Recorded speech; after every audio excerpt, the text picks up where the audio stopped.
الحمد لله نحمده ونستعينه ونستغفره ونؤمن به ونتوكل عليه أنفسنا ومن سيئات أعمالنا من يهده الله فلا مضل له ومن يضلله فلا هادي له ونشهد أن لا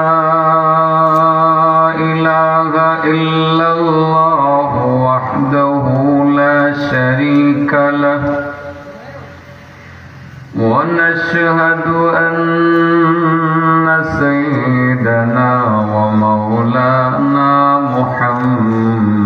محمدا عبده ورسوله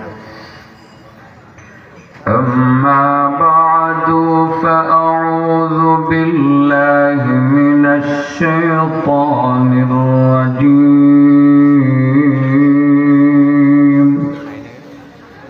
بسم الله الرحمن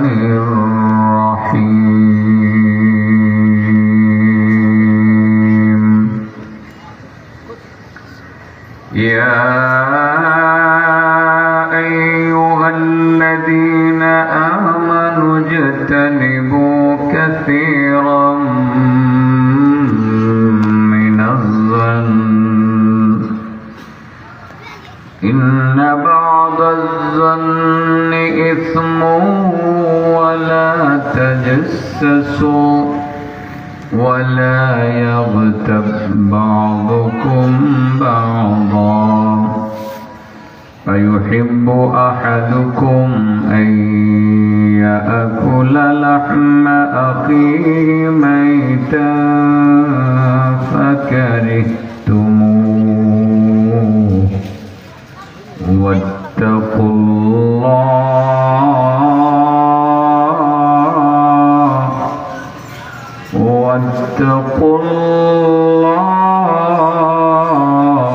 إن الله تواب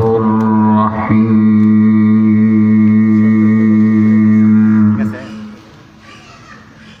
وقال النبي صلى الله عليه وسلم من قل ماله وكثر عياله وحسنت صلاته ولم يغتب المسلمين جاء معي يوم القيامة هكذا وجمع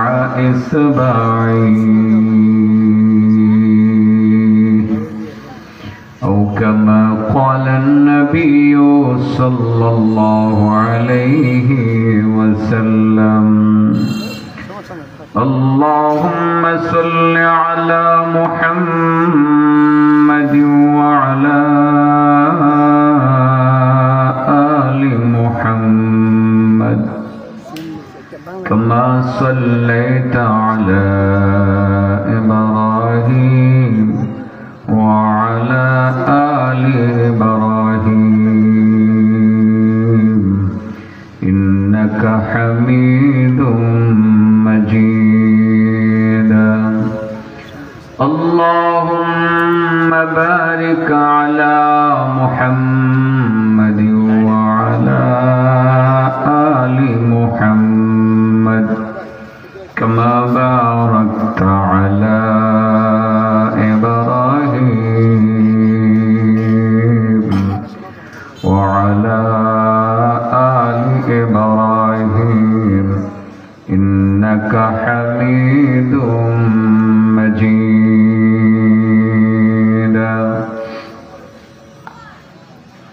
বাগপাড়া ও তেমনিপাড়া এলাকাবাসী ও যুব সমাজের উদ্যোগে আয়োজিত বার্ষিক ইসলামী মহাসম্মেলনের সম্মানিত সভাপতি,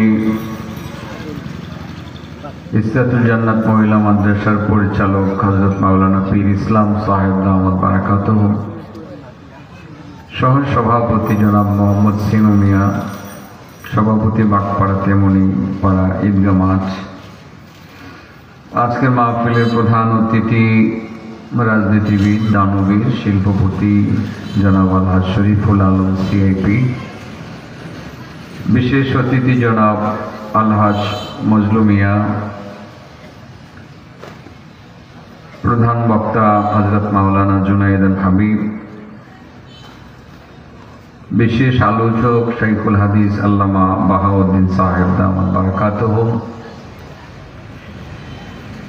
আলোচনা পেশ করবেন আমার প্রিয় ভাই মুফতি দেলোয়ার হোসেন নূরি হাফিজ মাওলানা মেহেদী হাসান। উপস্থিত আছেন আপনাদের শ্রদ্ধেয় ইমাম সুলাইমান আহমদ মাদানী হাফিজাহুমুল্লাহ, আমন্ত্রিত অন্যান্য উলামায়ে কেরাম, সম্মানিত মুরব্বিয়ান, যুবক ভাইয়েরা, পর্দার আড়াল থেকে আলোচনা শুনছেন পর্দানসীন মা ও বোনেরা। পরিবেশটা আসলেই সুন্দর, বহুদিন যাবৎ এখানে আসা হয় না মনে হয়। আল্লামা আজহার আলী আনোয়ার শাহ রহমতুল্লাহ আলাইহি থাকতে উনিও এসেছিলেন, আমিও এসেছিলাম। সেই পুরনো স্মৃতি মনে আছে আমার এখনো। কিন্তু এই মাঠে না আসলে কি, আশপাশে তো বহু এসছি। মাস্টার সাহেব কই আজকে, ওনার বাড়িতে না আসলাম, কই গেল? মাহফিল তো মিস করার কথা না। আবার এখানে জানি কোথায় বয়ান করে গেলাম কদিন আগে, মাঠে দিনের বেলা। হ্যাঁ, আমার ওয়াজ তো নাই আসলে, আন্দাজে কার দিকে পড়ছি, এখন আন্দাজে পড়ছি। পকেট থেকে কাগজ বের করতে মনে যাইতেছে না, কাগজ আছে, নতুন কাগজ। শুরু করলাম। আমার মনে হয় বিষয়ের এই জায়গাতেই মনে হয় আপনাদের জন্য কল্যাণ নিহিত আছে। না, দাড়িটা তো সুন্দর হয়েছে ভাই সাহেব, দাড়ি আগে ছিল না, দেখুন না, দাড়ি আগে ছিল না, এখন আসছে, এখন স্টেজে আসুন না। আগে এনে শর্মাইছেন, আইছেন না। আচ্ছা, বরাবর বলবেন। আচ্ছা, এখন তো মানান হয়েছে, তাই না? আগে এনে শরমে শরমে লুকায় রয়েছে, ঠিক আছে না? আল্লাহ এও ছিল সবার ছুতার মধ্যে দাড়ি দিয়া লাগ। আল্লাহ কবুল করুক, আলহামদুলিল্লাহ। আমি সাবজেক্ট কি শুরু করব আপনারা কি বুঝছেন? কিভাবে আঙ্গুলের ইশারা করছিলাম, আলাউদ্দিন ভাই করছি না, দেখছেন না? এটাই সাবজেক্ট। এই যে দুইটা আঙ্গুলের ইশারা করছিলাম না, আজকের সাবজেক্ট এই দুই আঙ্গুল। বলেন সাবজেক্ট কি? দুই আঙ্গুল। কেমনে আবার দুই আঙ্গুল আবার সাবজেক্ট হয় কেমনে? আমাদের মাদ্রাসার ছেলেরা দুই আঙ্গুল দেখাইলে অন্যটা বোঝায়, এক আঙ্গুল দেখাইলে একটা বোঝায়। কিন্তু এখানে যে দুই আঙ্গুল দ্বারা আমার নবী কি বুঝাইছেন, এটা মনে হয় অনেকেই বুঝেন নাই। আল্লাহ রাসূল সাল্লাল্লাহু আলাইহি ওয়াসাল্লাম বলেন, হাসরের মাঠে আমার যেসব উম্মতেরা তিনটা আমল করে মরতে পারবে। কয়টা আমল করে মরতে পারবে? হাসরের মাঠে তারা যারা তিনটা আমল করে মরবে, হাসরের মাঠে তারা আমি নবীর সাথে এইরকম কাছাকাছি থাকবে। দুইটা আঙ্গুল ফাঁক করে লাগাই দিলেন, লাগায়া বললেন, আমার দুই আঙ্গুলে যেমন ফাঁক নাই, তিন আমলকারী আমার উম্মতের মধ্যে হাসরের ময়দানে উম্মতের মধ্যে আর আমার মধ্যে কোনো ফাঁক থাকবে না, তারা এইরকম কাছাকাছি লাগালাগি থাকবে। বলেন, হাসরের ময়দানে যদি নবীর সাথে এইরকম লাগালাগি থাকুন যায়, আর কোনো টেনশন আছে? কি বলেন, আছে? চিন্তা আছে? নবীর কাছাকাছি যদি আমি বইতারি কোন রকমে, আশেপাশে ডাক্তারি ধর্ম সানজারের মধ্যে টান দিয়া, ইয়া রাসূলুল্লাহ আমি উম্মত, আমার প্রিয় জান কই, আমারে রাইগা যাইতাছেন না, আমি আপনার উম্মত, আমি ধর্ম ঠিকই, আপনারাও চিনলে ধরবেন তো? রাসূল বলেন সাল্লাল্লাহু মান হাফাযা, রাসূল বলেন মান কাল্লা মালুহু من قل ماله وكثر عياله وحسنت صلاته ولم يغتب المسلمين جاء معي يوم القيامة هكذا وجمع إصبعين রহমাতুল লিল আলামিন বলেন من قل ماله وكثر عياله وحسنت صلاته ولم يغتب المسلمين جاء معي يوم القيامة هكذا যারা তিনটা আমল করবে আসরের ময়দানে আমি নবীর সাথে এইরকম কাছাকাছি থাকবে। এক নাম্বার, তিন আমল মানে তিনটা বৈশিষ্ট্য যার মধ্যে থাকবে। এক নাম্বার হলো মান কাল্লা মালুহু ওয়া কাসুরা আয়ালুহু।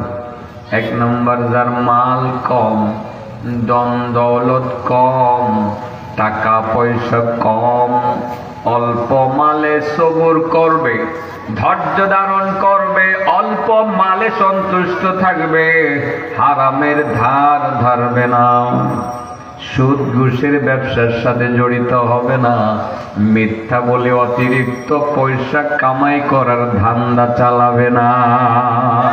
যে ব্যক্তি সুদ বাণিজ্যের সাথে জড়িত হবে না, হালাল সম্পদ কম হলেও তাতে সন্তুষ্ট থাকবে। যার মাল কম, সন্তান বেশি, অল্প মালে সন্তুষ্ট থাকিয়া সন্তানদেরকে নেককার, দিনদার, পরহেজগার বানাতে পারবে, তারাই মূলত আমি নবীর সাথে হাসরের ময়দানে এইরকম কাছাকাছি থাকবে। এক নাম্বার, যার মাল কম, সম্পদ কম, সন্তান বেশি, অল্প মালে সবুর করে সন্তুষ্ট থেকে সন্তানদের নেককার, দিনদার, পরহেজগার বানাতে পারলো, রাসূল বলেন এই কাজটা যে করতে পারলো সেই হাসরের ময়দানে আমি নবীর সাথে এইরকম কাছাকাছি লাগালাগি থাকবে। সুবহানাল্লাহ। কপাল কত ভালো, আপনার সাবজেক্ট ভালোই পাইছেন ইনশাআল্লাহ। আমি বইয়াও বুঝতেছিলাম না কি কমো, আরেকবার ভাবছিলাম শাহরুর রমাদান আল্লাযী টান দিয়ালে রমজান মাস আই বলছে, হ্যাঁ দিয়ে গেছে। পরে চিন্তা করলাম এটা তো কেউ দিছে আর কেউ দিব, এটা তো যেহেতু সিজন, এটা রমজান মাসের কথা কেউ কইছে আরো কেউ কইব। পরে ভাবলাম থাক, আমি এটা একটু আলাদাই থাকি, এই জন্য এটা কইলাম আর কি। কয়টা বৈশিষ্ট্য থাকলে এইরকম কাছাকাছি? কার কাছে? কোন সময়? কোন সময়? আসরের ময়দানে। আসলে মাল বেশি, মালের একটা কামড় আছে, মালের কামড় আছে না, মালের কামড়ের যে কি যন্ত্রণা হোক, যে এদিকে হেরারে যন্ত্রণা কারে কয়। মানিক কাচুরা যে ধরা গেছে গিয়ে আপনার জঙ্গলের ভিতরে 70 লাখ টেহার মায়াই জঙ্গলের ভিতর দিয়ে দেশ ছেড়া যাইবার চাইছিল, কলা পাতা নদে হইয়া আছে। হ্যাঁ থেকে মানে মাইরা ধরে টেহাও নিল, পরে একটা পুলিশের হাতে, বিজিবির হাতে ধরাইয়া দিয়ে দিল। মালের কামড় আছে, এটা সকলের ক্ষেত্রে, শুধু তার ক্ষেত্রে না, আমার ক্ষেত্রেও, আপনার ক্ষেত্রেও।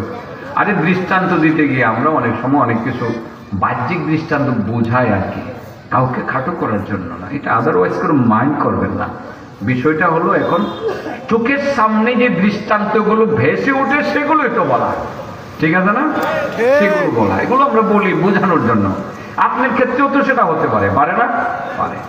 মালের একটা কামড় আছে, আসলে বেশি মালের মধ্যে কখনো শান্তি ছিল না, এখনো নাই, আগামী দিনেও বেশি মালের মধ্যে শান্তি থাকবে না। মালে যে শান্তি নাই, এরকম বড়ি বড়ি দৃষ্টান্ত আপনার আমরা জানি। একটা পুরনো গল্প, সে আগের একটা গল্প আজকে শোনাই, আবার খাজা আলাউদ্দিন সাবিরি শোনাবো ইনশাআল্লাহ। হ্যাঁ শোনাই তাহলে গল্পটা, অনেক পুরনো গল্প। আসলে মালে শান্তি নাই তো, শান্তিটা কোন জায়গায়? বহু মানুষ আছে অজস্র টাকা পয়সার মালিক, এটা জিজ্ঞাসা করে দেখেন শান্তি আছে নি গুরু ভাই? ভালো না, শরীরও ভালো না, মনটাও ভালো না, ছেলে মেয়ে নিয়ে ভালো নাই, স্ত্রীদেরকে নিয়ে ভালো নাই, বন্ধু বান্ধব নিয়ে ভালো নাই, ভাই শান্তি নাই রে ভাই, শান্তি নাই। আসলে শান্তি যে কোন জায়গায় এটার তত্ত্ব পাওয়া গেছে না, মানুষ পাইছে না, কিন্তু কোরআনে আল্লাহ ঠিকই বলে দিচ্ছে, আলা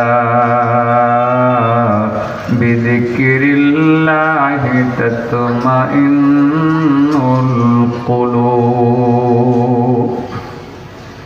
ও দুনিয়ার মানুষ, প্রাচুর্যের মধ্যে কোনো শান্তি নাই, ক্ষমতার মধ্যে কোনো শান্তি নাই, পাওয়ারের মধ্যে কোনো শান্তি নাই, নেতৃত্বের মধ্যে কোনো শান্তি নাই, দুনিয়ার দ্বন্দ্বৌলতের মধ্যে কোনো শান্তি নাই।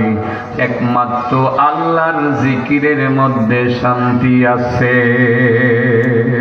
নামাজে শান্তি আছে, রোজাতে শান্তি আছে, জিকিরে শান্তি আছে, কোরআন তিলাওয়াতে শান্তি আছে। পাওয়ারে কোনো শান্তি নাই, দ্বন্দ্বৌলতে কোনো শান্তি নাই, সম্পদে কোনো শান্তি নাই। কোথায় গেল সম্পদ? খা খা করতেছে, আমি দেখি তো, জানি আমি চাইয়ে চাইয়ে দেখি সম্পদ চাইয়ে, সম্পদের পাহারাদার নাই। এটাই তো বাস্তবতা। আজকে যদি সম্পদের মধ্যেই শান্তি থাকতো, যে সম্পদশালীগণ সম্পদ কামাইছে, হাজার হাজার কোটি টাকার মালিক হয়েছে, দুই হাতে কামাইছে, বস্তা ভরে টাকা প্রতি রাত্রে কামাইছে, তারা এখন স্ত্রী সন্তানের সাথে থাকতে পারে না। সন্তানকে আদর করার জন্য ছোট শিশু বাচ্চাটার কপালে চুমু খাওয়ার সুযোগ নাই, এবং প্রকাশ্যে রাস্তাঘাটে বের হওয়ার কোনো সুযোগ নাই, বাজারে হাটে বন্দরে বাজার করার সুযোগ নাই, এক মুঠো খাবার শান্তিতে খাওয়ার কোনো তার সুযোগ নাই। সে গড়তে গড়তে গাথায় গাথায় জঙ্গলে জঙ্গলে এখানে সেখানে ঘুরে বেড়াইতে। কেউ রূপ চেঞ্জ করেছে, কেউ পোশাক চেঞ্জ করেছে, কেউ দাড়ি ছিল দাড়ি কেটে ফেলেছে, কারো দাড়ি ছিল না দাড়ি রেখে ফেলেছে, কেউ দেশে আছে কেউ দেশে নাই, কেউ আছে বাড়িতে ঘরের ভিতরে দরজা বন্ধ করে, কেউ আছে বোনের বাড়িতে, কেউ আছে ঢাকা শহরের চিপাগলিতে, কেউ আছে ইন্ডিয়াতে, কেউ আছে বিভিন্ন জায়গায়, কিন্তু সন্তানদের সাথে সাক্ষাৎ নাই, দেখা নাই, পারিবারিক শান্তির ধারে কাছেও নাই। এগুলো কেন বলতেছি? আসলে সম্পদে শান্তি নাই।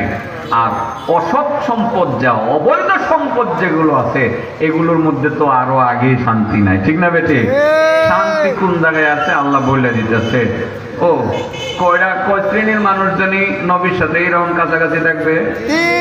এক নম্বর, যার মাল কম, সন্তান বেশি, অল্প মালে সন্তুষ্ট। আল্লাহ দিছো যেটা আলহামদুলিল্লাহ। আমি মানুষের জমিন দখল করতাম না, মানুষের দোকানপাট দখল করতাম না, মানুষের বাড়িঘর দখল করতাম না। আল্লাহ আমারে যা দিছো তাতে আমি খুশি। আমার ছেলে মেয়েরারে আমি দিনদার পরহেজগার বানানোর চেষ্টা করতেছি। যারা অল্প মালে সন্তুষ্ট থাকিয়া সন্তানকে নেককার দিনদার পরহেজগার বানাবে, তারাই মূলত আমার নবীর সাথে এরকম কাছাকাছি থাকবে। সম্পদে যে শান্তি নাই, গল্পটা তো শুরু করেও করতাম না। ঘটনা কি? মানুষ আইতাছে দিকে আমি কিছু আস্তে আস্তে বুঝতেছি, মাঠটা তো বড়, তাজুল মাত্র আইসো না, লেট করে হযরতে খিজিরের নাম শুনছে? হ্যাঁ, উনি নবী ছিলেন না ওলি ছিলেন? চাচা মনে আগে তুই জানে কন্যা খিজির না খাজির নাম কি? খাজির। খাজির কইতে কইতে খিজির কই আর কি, আমরা বলতে বলতে খিজির হয়ে গেছে। যেরকম রমজান মাস একটা জানা কই সেহরি কামু, আর সব ক্যালেন্ডারে সেহরি লেগে না, আসলে সেহরি না, সাহারি। কি সাহারি? সবসময় এবার থেকে সাহারি লিখবে তো, হ্যাঁ, সেহরি না। এটা আমরা বলতে বলতে গলত মাস শুরু হয়ে গেছে আর কি। খিজিরও খাজির, খিজির না আসলে খাজির। খিজির আলাইসাল্লাম যেটা, খাজির আলাইসাল্লাম যেটা খিজির হিসাবে পরিচিত, এটা খিজিরই আমি কইতাছি আপনাদের বোঝার সুবিধার্থে। ওনাকে বলা হয়তো মুস্তাজাবুদ দাওয়া, তার মানে ওনার দোয়া কবুল হইত। তো এক যুবকের কথা হইল যে ওনার দোয়া যেহেতু কবুল হয়, যদি ওনারে পাইতাম তাহলে হাতে পায়ে দূরে হইল একটা দোয়া করাইলাম বলে। কি দোয়া? যে হুজুর আপনি একটু দোয়া করে দেন আমি যাতে বড় লোক হইতারি তাড়াতাড়ি। কি হইতে পারি? ওই খেজির পাইব করি খালি ঘুরে ঘুরে রাস্তাঘাটে এরকম হুজুর দেখলে যাবড়ে যাবে। হুজুর আপনি কি খেজি কেড়ে? আমি খেজির ভাইলে কইলাম বলে যে আমার লাগে দোয়া করতো আমি যাতে বড় লোক হইতে পারি। খেজির পাইব করি। পরে শুনছে সাগরের পারে পারে খেজির থাকতে পারে। পরে খাস মানে সাগরের পারে পারে ঘুরতেছে, একদিন ভাই যে এরকম একজন হুজুর খিজির রে দেখছেন? কেড়ে? যদি খিজির রে পাইতাম তাইলে একটু কইতাম আমার জন্য একটু দোয়া করতে, আল্লাহ যাতে আমার বড় লোক বানায় দেয়। আমার বড় লোক হওয়ার বড় শখ, বড় লোক হওয়ার বড় শখ। বড় লোকের কামড় যে কি টাকার কামড় যে খাইছে হে বুঝে, হে জানি এখন মনে মনে কার জিন্দিগিতে এইরকম টাকা কামাইতাম না, যে কামাইছে হে বুঝতে। ঠিক আছে না? তো এরকম মুরব্বী যখন একজন পাইছে, মুরব্বীকে কও কি করে কইলাম, ওকে রে আপনি কি খেজি? আপনি কি খেজির? কহ আমি খেজির। সুবহানাল্লাহ কই। হ্যাঁ খেজির আছেন তো। আমাদের বুজুর্গানে দিন বলেন যে উনি সাগরের পারে পারেই থাকেন, আবে হায়াত পান করেছিলেন, সঞ্জীবনী সুধা পান করে তিনি কিয়ামতের আগ পর্যন্ত হায়াত পেয়ে গেছেন। মুরব্বীরা বলেন, যদি ওইটা নিয়ে অনেক কাল আছে থাক, প্রসিদ্ধ কথা, এবং আমাদের বুজুর্গরা তার ব্যাপারে অনেক প্রমাণও দিয়েছেন। তো খেজিরে কয় যে কি চাও? কি কইতাম আল্লাহর কাছে? হুজুর আমরা একটু দোয়া করে দিন আমি যাতে বড় লোক হইতারি। বড় লোক হওয়ার কত শখ। এই বড় লোক হইতা শান্তি নেই, হইও না, এই দোয়া করতে বইল না। না হুজুর আমি অন্যের মতো হইতাম না, আমি বড় লোক হইলো ঠিকঠাক মুখ, আপনি একটু দোয়া করে দেন। তো হযরত খিজির চিন্তা করছেন যেহেতু বড় লোক হইতে চাইতেছে, তো আল্লাহর কাছে আমি একটু বললা দেখি যেহেতু সে ওয়াদা করছে যে বড় লোক হইলে ঠিক থাকবো, তো আল্লাহর কাছে একটু কই। আচ্ছা কমু যেহেতু এর জিগায়, এই তুমি কার মতো বড় লোক হইবা? একজন বড় লোকের নাম বলো যে ওই বড় লোকটার মতো তোমার বড় লোক হওয়া লাগবে। আমি তার নাম বললে আল্লাহর কাছে বলে দেবো, আল্লাহ যে হের মতো হেরে বড় লোক বানায় দাও। এবার তো এই সুযোগ পাইছে যুবক, বড় লোকের নাম যেহেতু কমু, তো আর আলম সাহেবের নাম কইলা। আলম সাহেব আবার কোচার মাদি খালি কুলিয়ারচরের মধ্যে এনে বড় দুনিয়া, বড় দুনিয়া আর বিভিন্ন এলাকায় আছে না। যেহেতু বড় লোকের নাম ওই কমু, তো ইসলাম সাহেবের নামও কয়ে লাভ নেই। দেখি সারা পৃথিবীর মধ্যে সবচেয়ে ধনী কোনটা? Bill Gates. এবার জানি কোনটা জানি না আমি, বিল গেটসটা প্রসিদ্ধ হয়েছে বেশি, এটা আগে। এরকম একটা লোকের নাম কমু যাতে সারা পৃথিবীর মধ্যে যে সে সবচেয়ে বড় লোক হয়, এবং হের থেকে বড় যাতে আমারে বানায়। লোভ কারে করে? তুমি বেটা খাইতে পারছ না, কইলেই চলতো যে ভাই আলম সাহেবের মতো কোন বানায় দিত। ঠিক আছে না? আলম সাহেব কি কম বড় লোক নাকি? কত মসজিদ মাদ্রাসা বানাইতেছে, জেলখানার মধ্যে গিয়ে বলে টিপুল বসাই দিয়ে শুনছি আর কি মানুষের কাছে, জানি না। হ্যাঁ শুনছি মানুষের কাছে, জেলখানার মধ্যে গিয়ে বলে পানির ব্যবস্থা ফ্যান টেন এগুলো লাগাই দিয়ে না। তো উনি কি মোটামুটি কম বড় লোক না? তো আলহামদুলিল্লাহ যথেষ্ট খেদমত, যথেষ্ট খেদমত। বিশেষ করে আপনাদের কলিয়ারচর অঞ্চলে বহু মাদ্রাসার মধ্যে তার কন্ট্রিবিউশন আছে, কন্ট্রিবিউশন আছে। তো এর কথা হইলো সবচেয়ে বড় লোকের নাম কমো। খিজির বলছে তোমারে টাইম দিলাম 1 বছর, এর ভিতরে কিন্তু কমন লাগবো, কালকে কইলে কালকে ওই, কিন্তু লাস্ট টাইম 1 বছর। এর কথা হইলো সারা দুনিয়ার সবচেয়ে বড় লোক যেটা হেডারে বুঝে পাইতো। হ্যাঁ আর তখন তো আপনার মোবাইল টোবাইল ফেসবুক থাকলে বড় লোকের নামটা বাইর করে দিত, বুঝছেন না? ছিল না। পরে গ্রামে গ্রামে ঘুরে আর বড় লোক দেখে।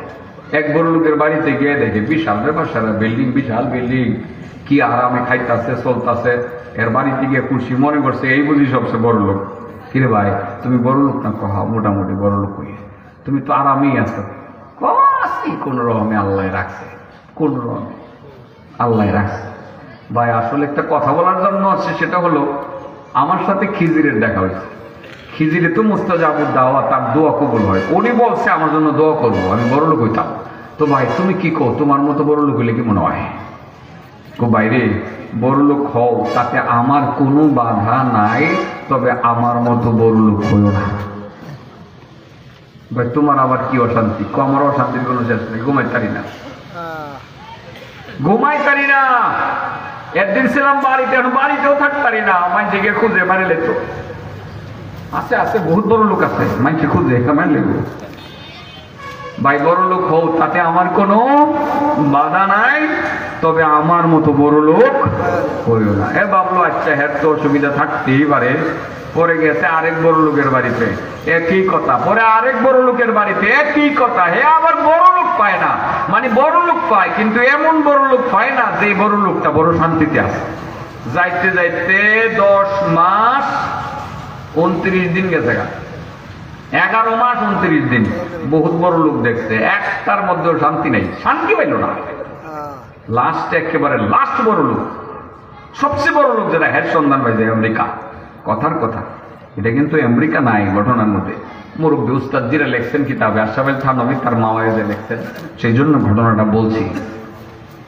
বহুত বড় লোকের বাড়িতে গিয়ে দেখে ব্যাপার সেবার তো ভিন্ন, একেলা এই কাণ্ড কারখানা, বাড়ির চতুর্দিকে হইলো লেক কি বাগান, পাখির কিচির মিচির, গান বাজনা চলতেছে, হ্যাঁ নাইস গান চলতেছে, ডান্স চলতেছে, আর এই বড় লোকের সামনে বাচ্চারা হেলতেছে, দুলতেছে, খেলতেছে, আর উনি হুক্কার মধ্যে, হুক্কার যে আপনার ইয়াটা আছে না, নলটা, এটা পাইপ দেয়া, এটা স্বর্ণের পাইপ, আর কি হুক্কাটা, হ্যাঁ না তুই আর ফুরত ফুরত টানতেছে, হুক্কা বুঝো, দেখছো হুক্কা, এটা ডাবা, ডাবা আপনার কোথায় ডাবা কয়, আপনারা কি উৎকাই কর না ডাবা কয়, ডাবা আমার মনে আছে, আমার নানির বাড়ি নেই দেশ, আমার নানায় কইতো বলা রে ডাবাটা, ডাবা গাইতো আমার নানায়, পরে সাইরা দিছিল লাস্টে, এই বুড়ারে আমি নিষেধ করছিলাম, এই আবার দিয়ে দেও নি, আবার নানার বদনাম দিয়ে কয় যে কাটটা দিও, এর তো বড় ডর লাগে ক্যামেরা কুমারা দেখলে, নানার বদনাম না, এটা আগের দিনের মানুষ এগুলো খাইতো।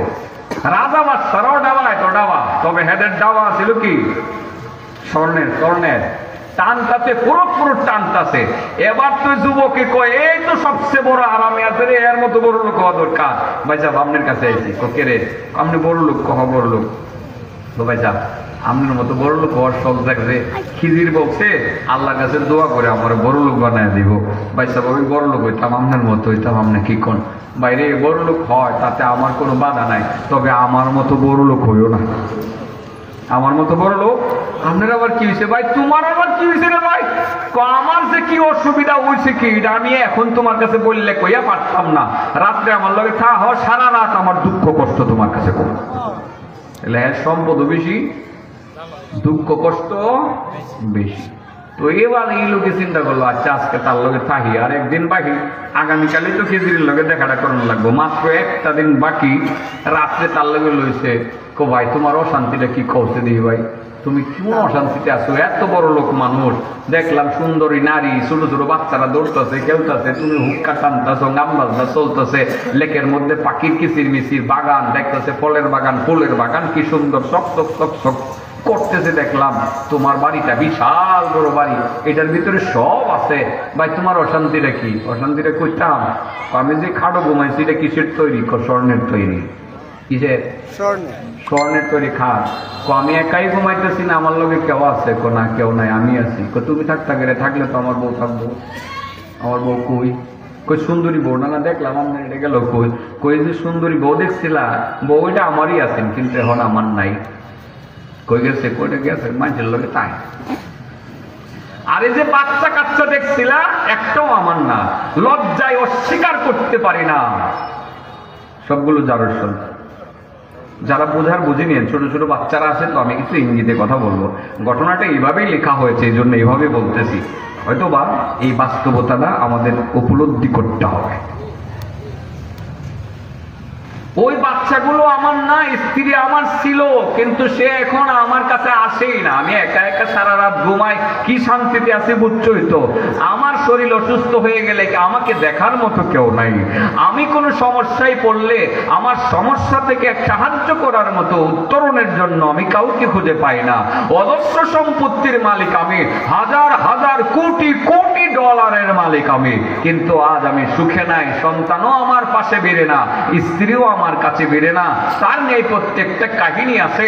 আমার স্ত্রীকে আমি প্রচন্ড রকম ভালোবাসতাম, আমার ভালোবাসার স্ত্রী একদিন অসুস্থ হয়ে গেলেন, তিনি অসুস্থ হয়ে যাওয়ার পর আমি তাকে হসপিটালে নিয়ে গেলাম, ডাক্তার বলে দিল সে আর বাঁচবে না, সে যখন বাঁচবে না বলল আর মাত্র কয়েকদিন বাঁচবে, আমি তার কাছেই থাকি, আমার স্ত্রী চোখের পানি ফেলে দিয়ে দিয়ে বারবার বারবার আমাকে বলে, স্বামী গো, আমি তো মারাই যাবো, আর আমি মারা যাওয়ার পরে তুমি তো সুন্দরী বউ বিয়ে করে নতুন সংসার গড়বা, আনন্দ করবা, ফুর্তি করবা, কত কিছু করবা। আমি বারবার তাকে সান্ত্বনার জন্য বলছিলাম, দেখো তোমার মৃত্যুর পর আমি বেঁচে থাকলে আমি তোমাকে স্মরণ করেই জীবন কাটিয়ে দেব, আমি কাউকে বিয়ে করব না। কিন্তু সে আমাকে বিশ্বাস করে না, বারবার একই কথা বলে। সেই কারণে তার সান্ত্বনার জন্য আমার গুপ্তাঙ্গটা আমি কেটে তার সামনে হাজির করে দিয়ে বললাম, এই যে কেটে দিলাম, তুমি এখন বিশ্বাস করো আমি তোমার পরে আর কাউকে বিয়ে করব না। আমি তো এবার অচলই হয়ে গেলাম, বিশেষ অঙ্গটা আমার আর নাই। আমার স্ত্রী তো মরার কথা, সে তো মরল না, সে তো বাচ্চা গেছে না, সে এখন আমার থেকে সুস্থ। আমার চাকর বাকর কর্মচারী যারা আছে, হ্যাঁ লোকে হুষ্টি নুষ্টি করে সারাদিন সারা রাত, বাচ্চা কাচ্চা ওই সিটি হই উইব করতে গিয়ে। আমার তো কিছু নাই, ওই চেহারার এই জব, কিন্তু পরিচয় আমার, বাপের নাম আমার, কিন্তু বাচ্চা একটাও আমার না। সত্যিকারের সন্তান, স্ত্রী আমার কথা শুনে না, আমার পাশে আসে না। বাইরে অশান্তি যে কারে কয়, তুই বড় লোক হয় তাতে আমার কোনো বাধা নাই, তো আমার মতো বড় লোক হইতে যাইস না। আর কয়দিন বাকি, রাত শেষ, খিজিরের সাথে দেখা। হযরত খিজির কয়, কার মতো বড় লোক হইবা? হুজুর আমি বড় লোক হইতাম চাই না।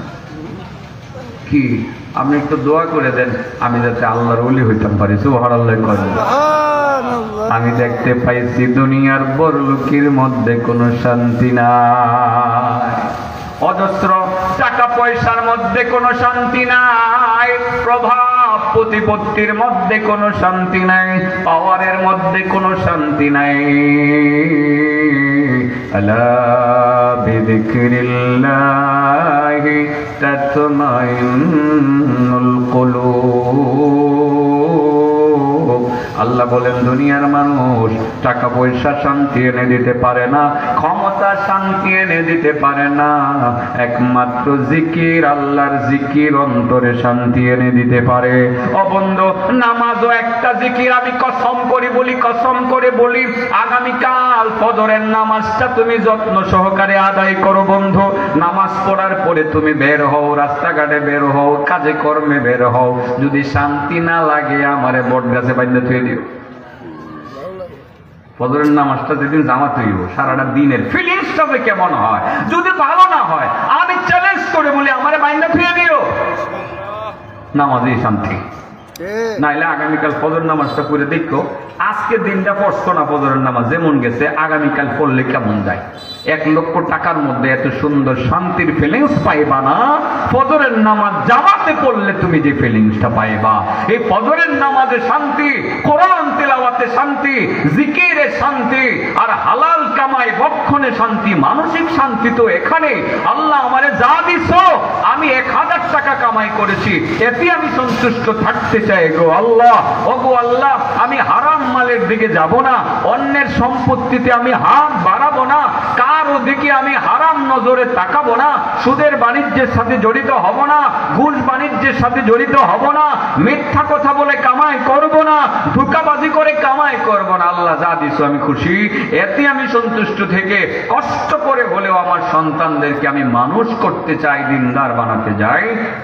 যারা অল্প মালে সন্তুষ্ট থাকি আর সন্তানদেরকে নেককার, দিনদার, পরহেজগার বানাবে, রাসূল বলেন হাসরের ময়দানে আমি নবীর সাথে এইরকম কাছাকাছি থাকবে। কয়টা কাজ করলে এরকম কাছাকাছি থাকবে? কয় প্রকার মানুষ কাছাকাছি থাকবে? 3 বৈশিষ্ট্যওয়ালা মানুষ এরকম কাছাকাছি থাকবে। 1 নম্বর তো বুঝছেন ওই, হ্যাঁ, তাহলে আর জবরদখল করার দরকার নাই। হ্যাঁ, ওই হেরা যে করছে হেরাতে সবক গ্রহণ করেন, আছে যে যারা দখল করছিল হেরা আছে না গেছে গা, হ্যাঁ, তো আপনি করলে তো আপনি যাবেন গা। এক বেডির বাড়ি দখল করছে, বাড়ি দখল করে ব্যাঙ্গে ডেঙ্গে থুয়ে দিয়েছে, এই বেডিতে বাড়ি ছাড়া করছে, বাড়ি ছাড়া করে উনি দেশ ছাড়া হচ্ছে, আপনি কিন্তু হোম হইবেন। ঠিক আছে না? বেডি কইলে আমার কি নাম কইলাম না, নাম কইলে কইব হুজুর রাজনৈতিক কথাবার্তা কয়, কথা বলছেন না? এক বেডিরে বাড়ি থেকে বাইর করছে, বাড়ি থেকে বাইর করে উনি দেশ থেকে বাড়িছে। আপনি যদি আগামী দিনে কারো বাড়ি দখল করেন, আপনি দেশ থেকে বাড়িবেন? হ্যাঁ, এটা রাজনৈতিক বক্তব্য না, এটা হলো আমাদের দায়িত্ব, কর্তব্য। আল্লাহ কোরআনে এরকম বড় বড় জালেমদের দৃষ্টান্ত দিয়ে দিয়া, ফেরাউন, হামান, কারুন, এদের কথা বইলা বইলা আমাদেরকে সতর্ক করছিল। আমরা তো মানছি না। যারা মানছে না এখন এরা এটার ভুক্তভোগী হয়েছে। তা আপনারা যদি না মানেন আপনারাও ভুক্তভোগী হইবেন। সাবধান। দখল বাণিজ্য কিছু কিছু কিন্তু বিভিন্ন এলাকাতে শোনা যায়। কৈলাসপুর শুনছি না, কিন্তু বাজিতপুর শুনছি, বাজিতপুর শুনছি, নরসিংদী শুনছি। দখল বাণিজ্য আপনার পাওয়ার এসে গেছে, আপনি ক্ষমতাধর, দখল বাণিজ্যে নেমে গেছেন, আপনি দখল শুরু করছেন। ওরা দখল করে টিকতে পারে নাই, আপনিও দখল করে টিকতে পারবেন না। এটাই হলো বাস্তবতা। কারো বাড়িঘর দখল করতে যাবেন না, দয়া করে কারো সম্পদ দখল করতে যাবেন না, কারো ব্যবসা বাণিজ্য দখল করতে যাবেন না, কারো প্রতি জুলুম করতে যাবেন না। আল্লাহ আপনারে বৈধভাবে যেটা দিবে এটা নিয়ে আপনি সন্তুষ্ট থাকবেন, এটা নিয়ে সন্তুষ্ট থেকে সন্তানদেরকে নেককার দিনদার বানাবেন। হাসরের ময়দানে নবীর সাথে এরকম কাছাকাছি থাকতে পারবেন। এক নম্বর কি বুঝাইতেছি? নম্বর আর কয়টা বাকি? দুইটা। শেষ হয়ে যাবে 10 মিনিটের ভিতরে। না না, এত নেওয়া যেত না। আবার একটা হোক, তার দিকে কিছু না। টাইম টাইম ওই আশেপাশে আজান হইব আর আমি ওয়াজ করতাম। এত শখ আমার ওয়াজ করার, কথা বুঝছেন না? আমি টাইম ঠিক রাখি, আর যদি কেউ টাইম ঠিক না রাখে এটা হেবাটার দূর। আমার মুখ খারাপ করেন না। দাওয়াত দেন কে? হেরারে দাওয়াত দেন কে? যারা কথা ঠিক রাখতে পারতো না। হ্যাঁ, আর কি এর দাম? আমি 2.5 ঘন্টা আগে বেরিয়েছি, আমি জানি দাম লাগবো, টাইম ধরতেও আমার জন্য যাতে একটা মানুষ অপেক্ষা না করে। এটা আমার চরিত্র বৈশিষ্ট্য। এগুলো ভালো করেই বুঝি আমি, এই লাইনে থাকতে থাকতে ভালো করে বুঝি। এদেশে সবচেয়ে বড় বাণিজ্য এখন ওয়াজ বাণিজ্য। বাটপাট সিটার এই লাইনে বেশি, এই লাইনে বাটপাট সিটার অনেক বেশি। আজকে এক বাটপার কইতেছে ভৈরব থেকে রওনা দিছি, ভৈরব থেকে রওনা দেওয়ার পরে প্রায় 2.5 ঘন্টা পরে আসে হাজির হয়েছে। হেন এই জায়গা নাম আর করলাম না, এখান থেকে 2 কিলো দূরে। ভৈরব থেকে 2.5 ঘন্টা লাগে। যদি জামও তাহে গাড়ি ফালায় তুই যদি রিক্সা দিয়েও আয় করি তারপরে তো 2.5 ঘন্টা লাগে না। মানুষকে আমি বোগাবো কেন? এই লাইনের বাটপাট সিটারদেরকে আপনারা অ্যাভয়েড করতে শিখুন। আরেকটা কথা বলি, যারা মাহফিলের আয়োজন করেন, বেনামাজি বক্তাকে বয়কট করুন। নাম তো বহুত বড়, অনেক বড় আলেম, ভিতরে আতায় দেখেন হ্যাঁ নামাজ পড়েন। 30-40 হাজার টাকার বক্তা চুক্তি করে আয়ে, হে দৈনিক 5 ওয়াক্তের মধ্যে 5 ওয়াক্তের 1 ওয়াক্তও পড়ে না। অভাব নাই এমন বক্তা। এখানে সংস্কার দরকার। শুধুমাত্র ডক্টর ইউনূস দেশ সংস্কার করবে আর আমরা স্লোগান দিব সংস্কার দরকার, সংস্কার দরকার। বক্তাদের সংস্কারও দরকার, ওয়াজের সংস্কার দরকার। ওয়াজ দ্বারা আপনারা করান, ভাইরাল নাম শুনলে লোক বেশি হইব। হ্যাঁ দাওয়াত দেন, খবর লিয়ে দেখছেন হ্যাঁ নামাজ পড়ে কিনা? নামাজ পড়ে না, ভণ্ড, মিথ্যা কথা বলে। এই সব বক্তাদেরকেও বয়কট করা উচিত। মিথ্যা বলে, ভণ্ড, লেখাপড়া জানে না, কোরআন বলে না, হাদিস বলে না, আজে বাজে ডানে বামে কথা বলে, এদেরকে বয়কট করুন। নামাজ পড়ে না, এদেরকে বয়কট করুন। অধিক পরিমাণ টাকা চুক্তি করে, এদেরকে বয়কট করুন। ওয়াদা ঠিক রাখে না, এদেরকে বয়কট করুন। এই বাটপাট সিটারগুলোকে বয়কট করলে ওয়াদেও সংস্কার আসবে ইনশাআল্লাহ। দেশের মানুষ হেদায়েত পাবে, হেদায়েত পাবে। এগুলো ভাইরাল করে দেয় সব খবর টবর। এদেশে বাটপাট সিটার ভরে গেছে এখন। পাবলিককে ভোগায়, মানুষকে ভোগায়। কথা কয় একটা, কাজ করে আরেকটা। টাকা ভাইয়া ঘুরে থাকা, টাকা ভাইয়া জানি বক্তারা আমার ভালো করতো না আজকের এই কথাটা। আমি এটা কইছি সারা দেশের বক্তাদের কানে যাওয়ার জন্য। আমার নিয়তটা কি আমি জানি, আমার আল্লাহ জানি। যদি কোনো আমার উদ্দেশ্য যদি কাউকে খাটো করা হয়, অপমান করা হয়, নিজের বরত্ব জহের করা হয়, আল্লাহ আমার উপরে আযাব দেখ। আমার উদ্দেশ্যটা সৎ। আমি এই কথাগুলো বলতে পারি না, এই কথাগুলো আমি বলতে পারি না। আয়োজক আছে আজকে এখানে যারা আছেন, এদের মধ্যে 8-10-20 জন আয়োজক আছে যারা মাহফিল আয়োজন করে। ওনাদের প্রতি আমার অনুরোধের আলোকেই এই কথাটা বলা। আমি জোরাত করে বলি, ওয়াজে সংস্কার আনেন। বক্তা দাওয়াত দিতে আপনারা বেছে বেছে দাওয়াত দেন। দিনদারি আছে কিনা আগে সেটা দেখেন, কোরআনের এলেম আছে কিনা সেটা দেখেন, নামাজের প্রবণতা, নামাজের প্রতি আগ্রহ তার ভিতরে আছে কিনা সেটা দেখেন, সে নামাজটা পড়ে কিনা সেটা দেখেন। এগুলো দেখে দাওয়াত দেন। শুধু সুর দীক্ষা, ভাইরাল দীক্ষা দাওয়াত দিয়ে না। আল্লাহ আমাদেরকে হেদায়েত দান করুক, আমাকেও হেদায়েত দান করুক। করতে কই গেলাম না, দুইটা রয়েছে নবীর লগে এরকম কাছাকাছি যাওয়া লাগবে, সাবজেক্ট 2 আঙ্গুলের ফাঁক একসাথে লাগাই দিয়েছিলাম। আচ্ছা মা না সময় দিব, পায়েটা কয়ে নিলাম, আজানের পরে আর করতাম না, আজান পর্যন্ত করব। من قل ماله وكثر عياله وحسنت صلاته ولم يغت بالمسلمين جاء معي يوم القيامة هكذا وجمع إصبعين রহমাতুল্লিল আলামিন বলেন, 3টা বৈশিষ্ট্য আমার যেসব উম্মতের মধ্যে থাকবে, হাসরের ময়দানে আমি নবীর সাথে তারা এরকম কাছাকাছি থাকবে। 1 নম্বরে যাদের সম্পদ কম, সন্তান বেশি, অল্প মালে সন্তুষ্ট থাকিয়া সন্তানদেরকে নেককার দিনদার পরহেজগার বানাতে পারলো, আসরের ময়দানে মূলত তারা আমি নবীর সাথে এরকম কাছাকাছি থাকবে।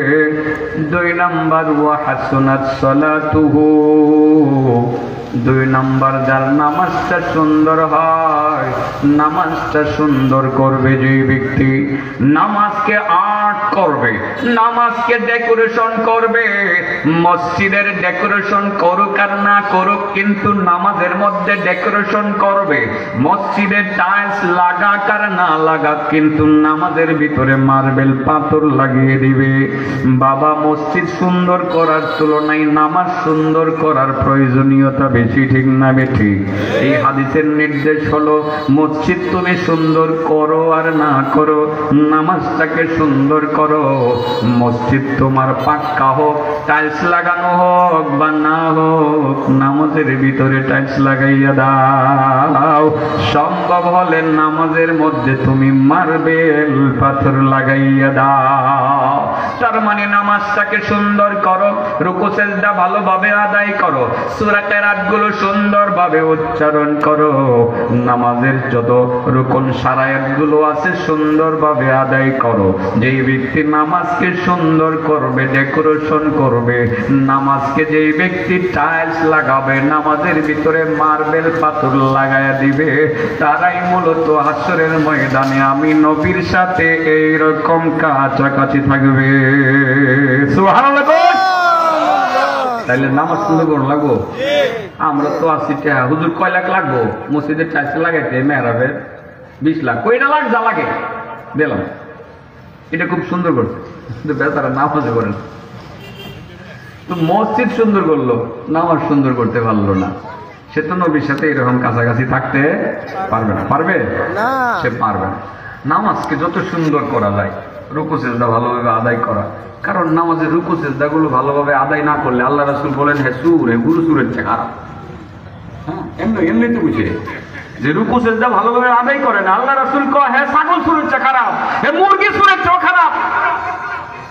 রুকু সিজদা ভালোভাবে আদায় করে না। আসওয়াউন নাস সারাকা, ওই জানি কইছি আশেপাশে। আসওয়াউন নাস সারাকা আল্লাযী ইয়াসরিকু মিন সালাতিহি আও ফি সালাতিহি। নিকৃষ্ট চোর মানুষের মধ্যে জুতা চোরের চেয়েও খারাপ, ছাগল চোরের চেয়েও খারাপ। এদের চেয়ে নিকৃষ্ট চোরকে আল্লাযী ইয়াসরিকু মিন সালাতিহি, যে ব্যক্তি নামাজে চুরি করে। কোথায় চুরি করে? নামাজ। সাহাবায়ে কেরাম বলেন, ইয়া রাসূলুল্লাহ কাইফা ইয়াসরিকু মিন সালাতিহি, নামাজে আবার চুরি করে কেমনে?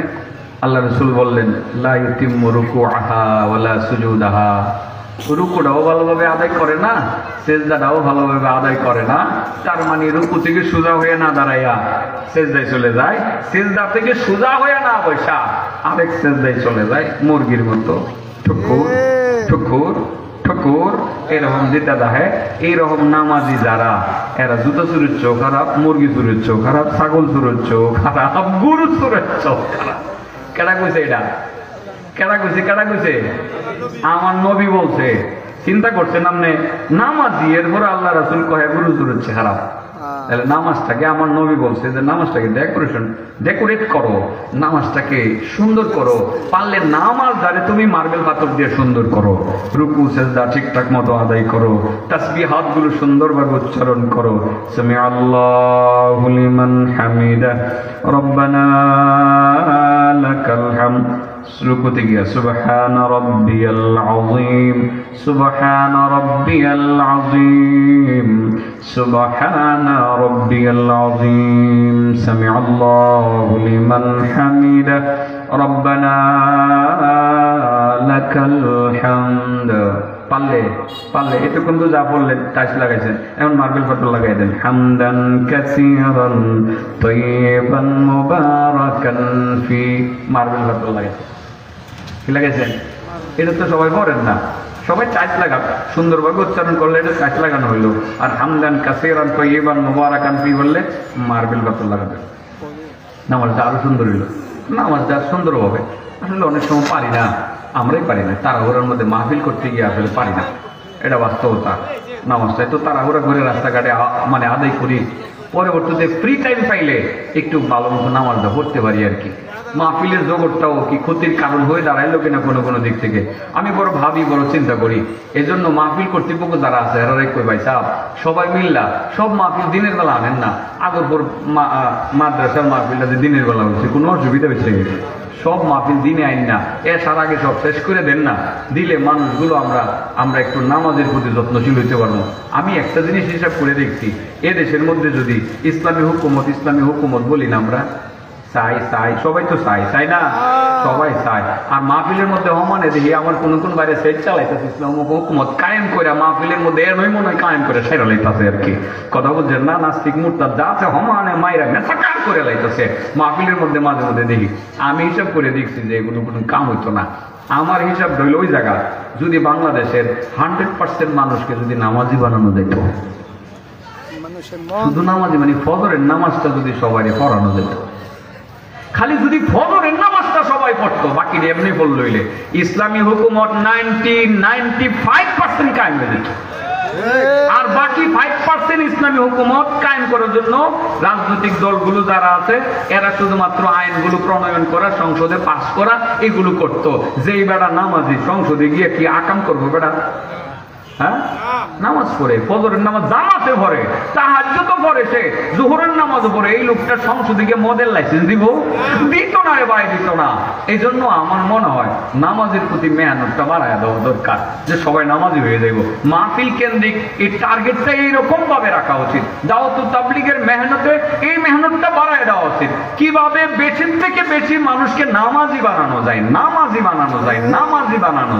বাবাজি নামাজ সুন্দর তো সব ঠিক হয়ে যাবে, ইসলামী হুকুমত 95% হয়ে যাইব। আমার পরামর্শ হইল, আমার আলেম বন্ধুদেরকে বলি, ভাই রাজনীতি তো মাঠে আমাদের বন্ধুরা করতেছে, আমরা সাপোর্ট করি, আমরা সহযোগী। আমিও একটা রাজনৈতিক দলের সাথে জড়িত আছি, আমিও কিন্তু রাজনীতির বাইরে না করি, কিন্তু আমার দর্শন হলো রাজনীতি আমরা সংসদে যখন যাব আইন প্রণয়ন করব, কিন্তু আমার দর্শন হলো মাঠে যে কাজগুলো করে যাচ্ছি নামাজের দাওয়াতটা সবাইকে দিতে হবে। সব দলের মানুষ, আগে তুমি নামাজি হও, ফজরের নামাজ শুরু করো। আমিও কিন্তু রাজনৈতিক দলের সাথে জড়িত আছি, কিন্তু আমি মাঠে এসে আমার রাজনৈতিক দলের পক্ষে জোরালো কোনো কথা আমি বলি না। আমি এটা মাঠে গিয়ে বলবো, ইনশাআল্লাহ এটা মাঠে গিয়ে বলবো, কিন্তু এখানে নামাজের কথা বলবো। কারণ এখানে যদি শুধু আমি আমার দলের কথা বলি, দল তো আরো 30টা কটা আছে, তো উনি ওনার দলের কথা বলবো, উনি ওনার দলের কথা, 3 বেলা কাজ্জা লাগার দরকার আছে। কেন দিব সময় নামাজের দাওয়া, আর 3 ভাই মিল্লা সংসদে গিয়ে আমরা গিয়ে আইন পাস করবো। কি পাস করবো? আইন। আর যদি অন্য কেউ যদি নামাজি হইয়া, আমার দলের না হইয়া, সে যদি পাক্কা নামাজি হইয়া সংসদে গিয়া রাষ্ট্র পরিচালনা করতে পারে, সমস্যা কি করো? সে তো নামাজি, এর দ্বারা তো অনিসলামিক কিছু হবে না। সে তো তাহাজ্জুদ গুজার, সে তো মদের লাইসেন্স দিবে না, সে তো পাক্কা নামাজি, সে কোরআন বিরোধী কোনো আইন করার সাহস পাবে না, সে তো পাক্কা নামাজি, ক্ষুধাদ্রোহী কোনো নির্দেশনা দিবে না, সে তো পাক্কা নামাজি, সে আমার নবীর বিরুদ্ধে কোনো আইন পাস হতে দিবে না। এই জন্য নামাজ দরকার। কি দরকার? বলেন। হ্যাঁ, অনেকে আবার যুক্তি দেখাইবেন যে হুজুর রাষ্ট্রীয় ভাবে নামাজ যদি রাষ্ট্রীয় হুকুমতে যাইতে পারি নামাজ বাধ্যতামূলক করে দিব। হ্যাঁ, পারলে আলহামদুলিল্লাহ অনেক ভালো, কিন্তু তৃণমূল পর্যায় থেকে নামাজের দাওয়াতটা চলুক না। আপনারা কি করেন? নামাজ পড়ুন তো। নামাজটারে টাইলস করতে পারলে, মার্বেল পাথর লাগাই দিতে পারলে আসরের মাঠে আমার নবীর সাথে এরকম কাছাকাছি থাকতে পারবেন। নামাজের টাইলস লাগাবেন তো, মার্বেল পাথর, রুকু সেজদা ঠিক থাকবো, ঠিক থাকবো। যারা রুকু সেজদা ভালোভাবে আদায় করে না, এরা কোন সুরের চেয়ে খারাপ? মুরগি চুরির চেয়ে খারাপ। গরু চুরি হয় ইদানিং, কিছু কিছু গরু চুরি হয় গ্রাম অঞ্চলের মধ্যে। শহরে আবার জুতা চুরি বেশি হয়, এদিকে আবার জুতা চুরিটা হয় না। তাহলে ফজরের নামাজ চলবো তো ইনশাআল্লাহ। আল্লাহ রাসূল সাল্লাল্লাহু আলাইহি সাল্লাম বলেন যে ফজরের নামাজ টাইমলি পড়ে না, সময় মতো পড়ে না, ফজরের নামাজের সময় ঘুমায় থাকে, এর কানের ভিতরে শয়তানে পেশাব করে। কেডা পেশাব করে? শয়তানে। আচ্ছা একটু চিন্তা করো, যদি সকালবেলা তোমার কানে শয়তানে পেশাব করতেছে আর গরম লাগে, তোমার কাছে আরাম হয়ে লাগতেছে, বন্ধু একটু কল্পনা করে দেখো। এন একটা মাদ্রাসা আছে, এন যে আমার এই যে এবার মাদ্রাসা আছে, মাদ্রাসার মধ্যে ছাত্র ছাত্রী যারা আছে, পেশাব পায়খানার টাঙ্কি আছে না? তো ছাত্র ছাত্রীদের এবং মানুষের পেশাব পায়খানার টাঙ্কি আছে, শয়তানের পেশাবের টাঙ্কি আছে কোথাও জানেন আপনারা? হ্যাঁ আছে আছে আছে। এটা কোনটা? যেসব মুসলমান ফজরের নামাজ না পড়ে ঘুমায় থাকে, এদের কান হলো শয়তানের পেশাবের টাঙ্কি। হাদিস জাকারা জুলুন বালাস শাইতানু ফি উযুনি। আল্লাহ রাসূল বলেন জাকারা জুলুন বালাস শাইতানু ফি উযুনি। আল্লাহ রাসূল বলেন যে ব্যক্তি ফজরের নামাজ না পড়ে ঘুমায় থাকে, এর কানের ভিতরে শয়তানের পেশাব করে। তাহলে শয়তানের পেশাবটা গিয়া বেনামাজির কানের ভিতরে জমে, আর এই হইল শয়তানের পেশাবের টাঙ্কি। কেউ শরম ধরন লাগতেছে না? লাগতেছে না কিছু শরম? হ্যাঁ, একটা প্রশ্ন করি, উত্তর দেওয়া নেব। সারা জীবন কলিয়ারচরের মানুষ সত্য কথাই বলছে, আজকেও আশা করি একটা সত্য কথাই বলবে। জিগামু সত্যই তো বলবেন। আচ্ছা আপনারা বলেন তো দেখি, আপনাদের এলাকায় ঠিক কত % মুসলমান এমন আছে যার কানের ভিতরে প্রত্যেক দিন শয়তানে পেশাব করে? 60? বেনজির ভাই 60? আচ্ছা, আর কেউ আছেন কত % মুসলমান? 80। আরেকজন কোন কত %? হ্যাঁ 99। বড় খারো খারো খারো, তোর কথা না আমি মাইনা নিলাম, খারো। আরে দিককারে আনছো ভাই, সবচেয়ে বেশি সত্য কথাটা কইছে। কইছে 90 থেকে 99%। এটাই সত্য। আপনার এলাকায় লোক হইল 500, ফজরের সময় মসজিদে মুসল্লি 3 জন। কাজটা ঠিক? হ্যাঁ ঠিক, এটা ঠিক না? আরে আগুরপুরের এই মিষ্টি দোকানে মিষ্টি খাওয়ানো দরকার। আমার লোক যোগাযোগ করে তোর মিষ্টি খাওয়া।